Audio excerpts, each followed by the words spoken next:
thé des bois pousse à proximité de l'eau, habituellement sous les conifères et dans la mousse. Rendu à la fin d'août, comme ça, les feuilles ont eu le temps de bien grandir, pleines de saveur.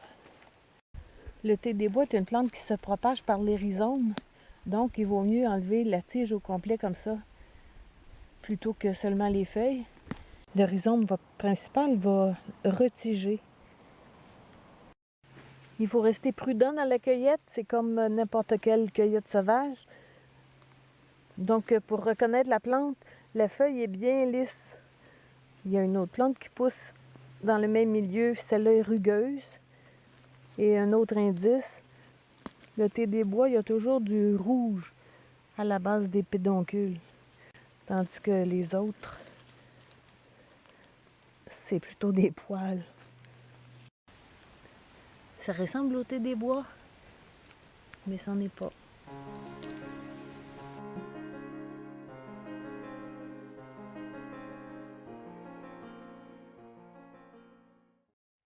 Oui, j'en ai plus que ma consommation personnelle.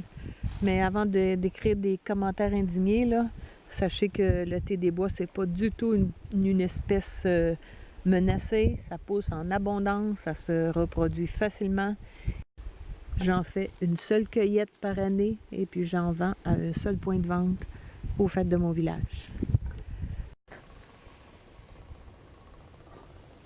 Là au bout, j'ajoute quelques feuilles.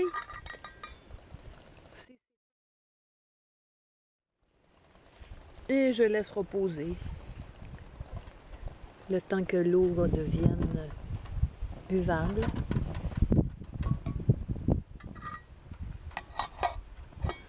Une fois à la maison, c'est facile de détacher les feuilles et de mettre de côté, par exemple, celles qui sont trop fanées.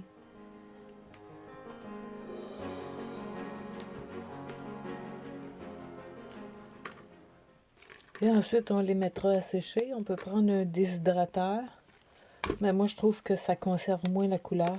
On peut les mettre toute la nuit au four le plus bas, sur une plaque à biscuits. Et tout en équeutant les feuilles, on peut se faire plaisir en mâchouillant une ou deux. Plus on mâchonne longtemps, plus l'huile et la saveur se révèlent en bouche. Moi, je les laisse tout simplement sécher à l'air sur les plateaux ajourés du déshydrateur, mais sans la chaleur du déshydrateur. Donc, je les dépose sur des morceaux comme ça pour les soulever. Ça va prendre quelques jours, mais on n'est pas pressé. Avec 10 à 15 ml de sucre, une dizaine de feuilles de thé des bois séchées qu'on va broyer au mortier, on va obtenir un sucre qui peut servir à aromatiser les cocktails avec ou sans alcool, la limonade, l'eau pétillante. Donc on broie au mortier jusqu'à ce que les feuilles soient désintégrées.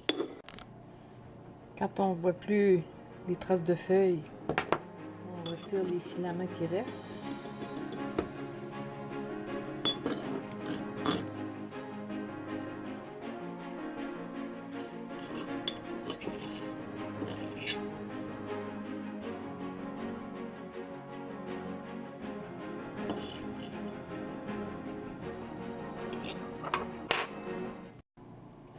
On peut aussi bien sûr tamiser.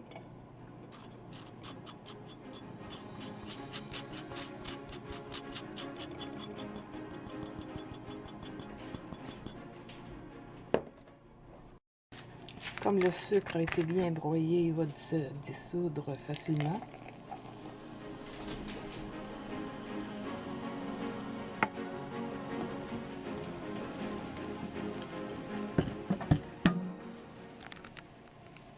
Avec des glaçons, ça donne une boisson très très rafraîchissante et aromatisée. Pour éviter de jouer du mortier devant les invités, le sucre se prépare à l'avance et se conserve bien. Le sucre au thé des bois, c'est une recette de gourmet nature. Ici, j'ai des feuilles de l'année passée qui sont bien sèches, mais qui ne sont pas si craquantes. Alors avant de les mettre Dans la tasse, je vais les briser.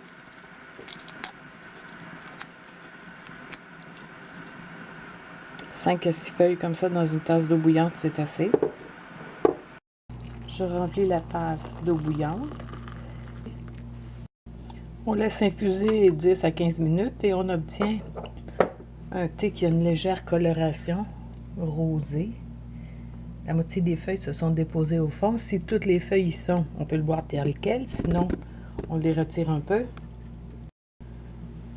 Et donc, on obtient un thé forestier qui a entre autres un caractère anti-inflammatoire et digestif.